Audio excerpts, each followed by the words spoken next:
The Call of Duty franchise, which once thrived on innovation and vision, has become a stale plastic husk of its former glory. Somewhere along the lines, it declined, marked by laziness, unchecked greed, and a lack of direction. When I was young, Call of Duty was beloved. However, it's clear to see that its glory days have passed. While it may not be the franchise's end, we've left the golden age behind. So without delay, let's explore the rise and fall of Call of Duty. The first game in the Call of Duty franchise was, well, Call of Duty. Go figure. And this game was sick as fuck for the time. Don't get me wrong, you play this today, it's probably not going to be a great time. But back then, this game broke traditional norms. It featured multiple campaign perspectives, not just one linear character experience. You played as an American, British, Soviet soldier, giving you a broad view of World War II. There was semi-realistic squad-based combat where players would move through the maps fighting along AI. Enhanced AI movement and tactics. For instance, AI would attempt to flank the player or lay suppressive fire. Some of the first cinematic storytelling in first-person shooter games. Emphasis on authentic sounds and visuals. Seamless level design, allowing players to be immersed in the game without loading screens. Something Bethesda still hasn't figured out. Starfield. To top it off, multiplayer mode and mod support. Now, you might be saying, Dark, I got all that shit in most games today. Plus I have XYZ. But let me remind you, this was 2003. People were still using dial-up internet. Smartphones didn't exist. People considered 20 gigabytes a lot of storage. This was before social media, Facebook, Instagram, and most people had TVs that looked like that. Not to mention, look at some of the other games that were popular in 2003. Games back then had repetitive level designs, terrible graphics, janky controls, and broken AI. Not all of them, there are some standouts, Halo, Medal of Honor, and some other ones. Still, for a regular person who had grown up hearing about World War II and had known multiple World War II veterans who were idolized by society, it was an insane look into World War II from multiple perspectives and a truly revolutionary experience, even if you were playing it in 420p. With the first Call of Duty being a massive hit, they took concepts from the first game and improved upon them, releasing Call of Duty 2 in 2005, which performed well. Eventually, in 2006, the franchise would release Call of Duty 3, which really was just like the first two Call of Duties with slightly different stories and game mechanics, and it was also rated decently. Still, it was clear to the Call of Duty franchise they would need to release something big and radically different if they wanted to maintain relevance, as other games like Battlefield and Medal of Honor were releasing very similar games that were pulling away fans. In 2007, Infinity Ward did just that. They had a new concept for a game in the modern era. Designed on a new gaming engine, they knew it would be a hit. But little did they know they were about to release one of the most iconic games in modern gaming history. Call of Duty 4 Modern Warfare. Call of Duty 4 got out of World War II and featured an engaging cinematic campaign, revolutionary multiplayer with guns, camo, attachment, and custom class unlocks. Not to mention some incredibly fun game modes like Search and Destroy and the ability to set up custom lobbies. The first time I logged into Call of Duty 4, I was shocked by how crisp the graphics were on the new IW2 gaming engine. Not to mention the highly cinematic missions during the campaign. The rest of the world and I were hooked on Call of Duty 4, which received the highest rating of any Call of Duty game and sold 17.5 million copies, more than all the previous Call of Duties put together. The following year, Call of Duty World at War was released with an absolutely brutal campaign that followed the iconic characters like Viktor Reznov and Sergeant Roebuck as you fight through the Nazi and Japanese empires to restore world peace. I mean, fuck, dude, I played through those campaigns multiple times when I was in high school. Additionally, with Call of Duty World at War, they made a new game mode, Nazi Zombies, which would be a staple in the future Call of Duty games. You could upgrade your guns and fight endless waves of Nazi zombies until inevitably being overrun. It was so fresh and so fun. I'm just glad to have been a kid with no responsibilities when it came out. I remember trying to glitch into the Pack-a-Punch machine with my friends for hours. Sure, there were a couple of DLCs for new maps, but it was new content, new guns, and it came with a lot of shit, so it wasn't a massive deal for most people. And finally, Call of Duty World at War was one of the first games to have really graphic and realistic gore. If you can't tell by now, there's a trend. When Call of Duty is good, it's innovative. It features new gameplay mechanics and new technology.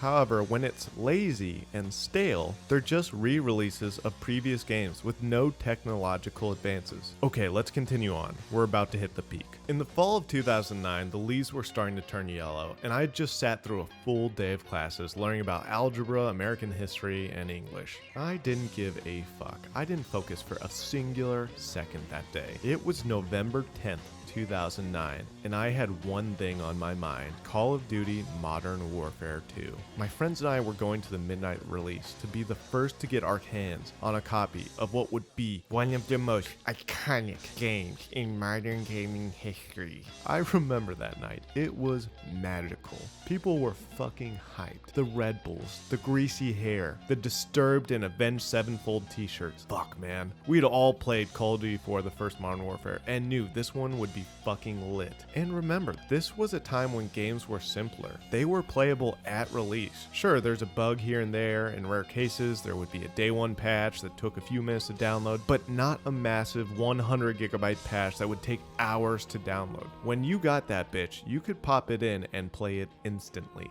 The entire next week, what am I saying? The next year, I gamed every day from the moment I got home from school till the moment I went to bed, cussing kids and grown men out alike in toxic lobbies and shit disturbing in Xbox parties. I literally ghosted my girlfriend for 1 year. Didn't talk to her for weeks till she eventually dumped me. That's how hooked I was on this game. It was insane how locked in everyone was. In those months after the release of Modern Warfare 2, I consider the true golden age of the Call of Duty series. Did it have the best graphics and the most things to do? No, not really. But it was done so well, and my fucking god, was it fun. But little did 15-year-old Dark know, cracks of Call of Duty's undoing were bubbling under the surface. But again, they were just bubbling. A couple paid DLCs here and there, some toxic shotguns, and half thought out game mechanics. But for the most part, Call of Duty was still solid. Call of Duty Black Ops would release the following year, and fuck, what another fun game as you fight your way through Vietnam in brutal jungle warfare, all with some nostalgic 70s music. It was just cool as you try to unravel the involvement with the assassination of JFK, stopping the Cuban Missile Crisis, and not to mention Mason,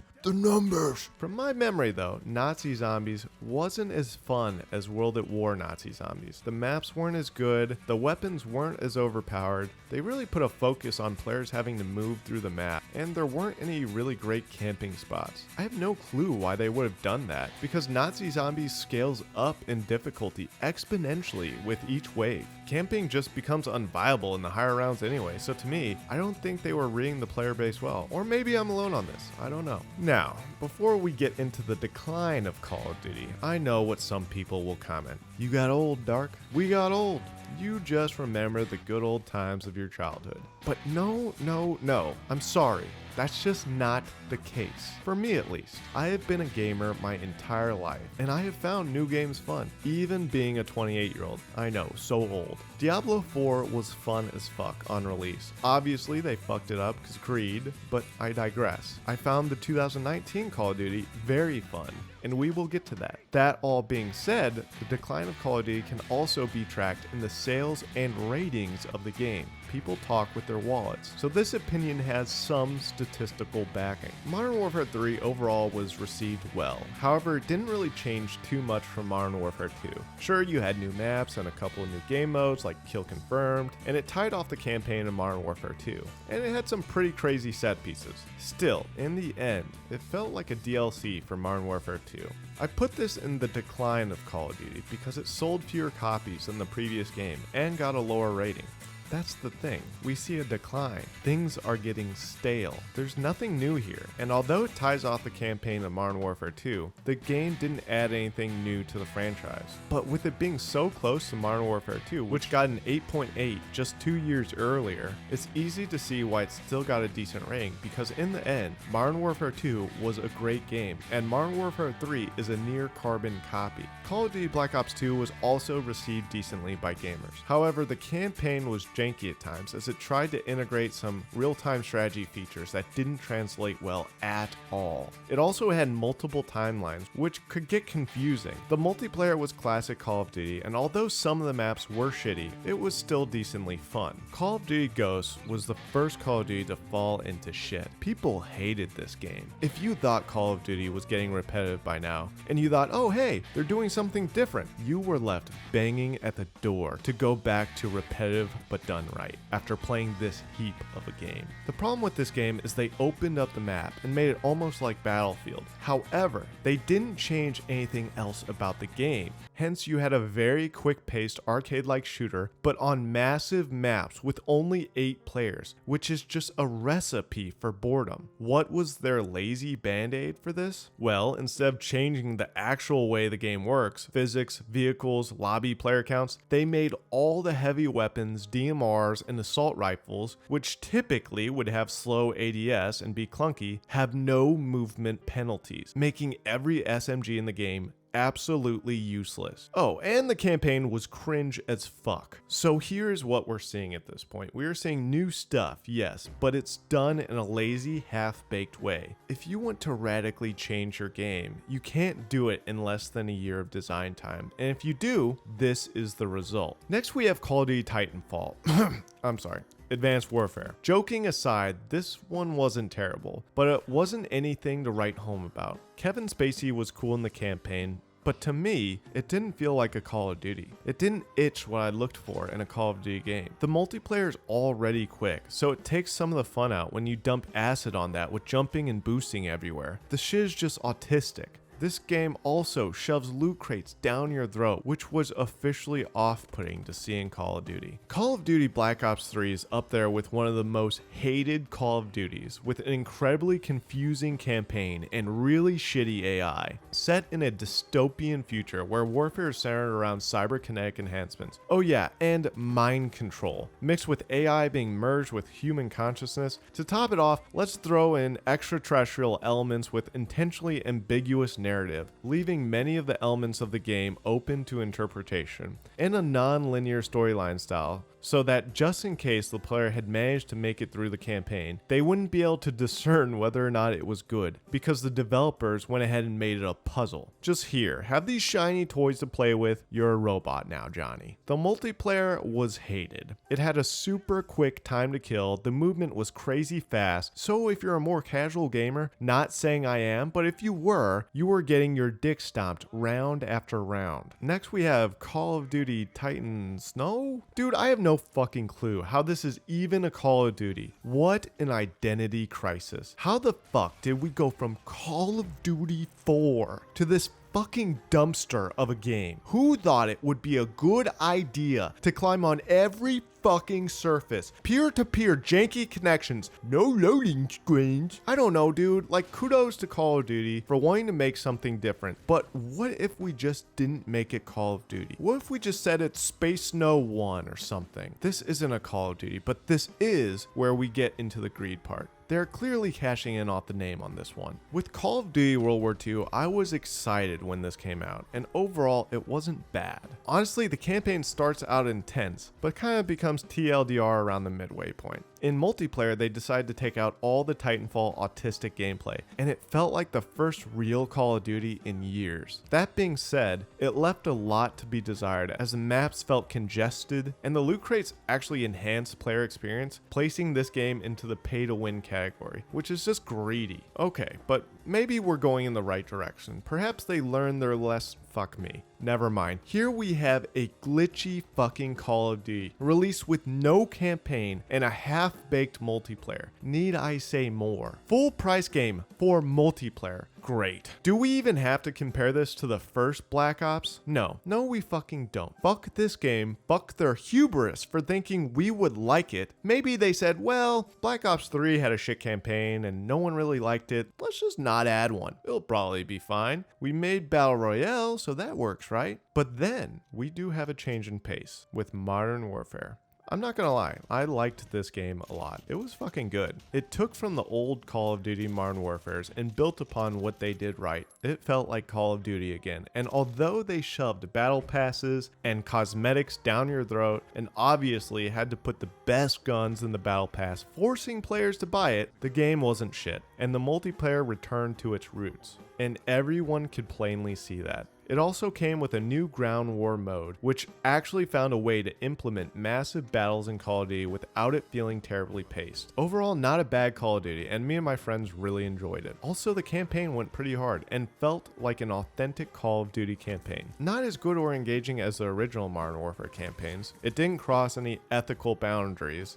Remember, no Russian. But like, kids died, so it goes hard a little. Call of Duty Black Ops Cold War was a downgraded version of the first Black Ops. The multiplayer made everyone have a lot more health. It didn't really feel like the standard Call of Duty experience, but in a bad way. It's like each enemy took at least one magazine to kill. The campaign overall was alright, it had some cool set pieces, but this COD was nothing to write home about. For the 2021 Call of Duty, they decided to reskin Call of Duty World at War, which wasn't even a good job. The zombie mode was boring as fuck, there was no sense of urgency, the campaign was also rushed and boring, not realistic or authentic at all, and people hated it. It got a shit rating. You can't even find game sales numbers. They simply said this game did not meet our sales expectations. Yeah, no shit, dude. People are tired of this shite. And now finally we're back at Call of Duty Modern Warfare. Literally, the game's pace is the exact same as the 2019 release. The multiplayer was a little less smooth. It put a massive reliance on the battle pass and spending real money to get access to the good attachments, which otherwise would take dozens of hours to grind out because you have to play with certain guns to unlock them. And some of these guns aren't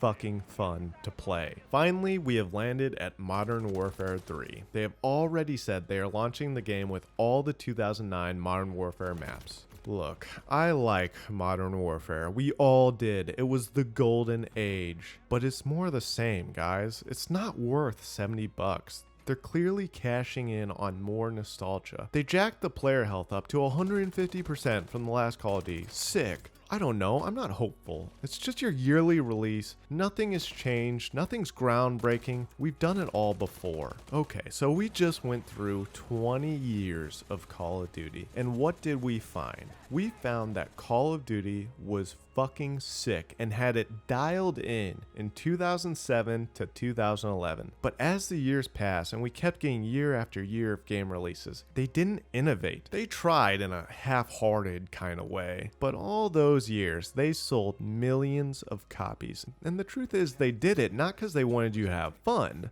They did it because they had a reputation from those key years in the beginning, and they knew you would pay $60 to $100 every year for whatever they packaged up and threw out the door. It's fucking disappointing. And don't say, oh, well, how much can you really change in a game? It's true, with the same game concept, you can't change too much. So fucking stop. Games don't have to go on in perpetuity. Games can end. You can set down something great you did years ago and not shit all over its memory. Call of Duty should be released once every 3, maybe 4 years. And they should seriously sit back and say, is this worth $60? Is this fun? They hardly fix anything from the CODs they do release because the truth is, they're on to the next one in 0.2 seconds. And all those cool camos and bullets you buy, you're just gonna have to buy them again the next year. They won't transfer over. It's disappointing, and that's why I say Call of Duty has fallen. It used to be a well-respected and fun game,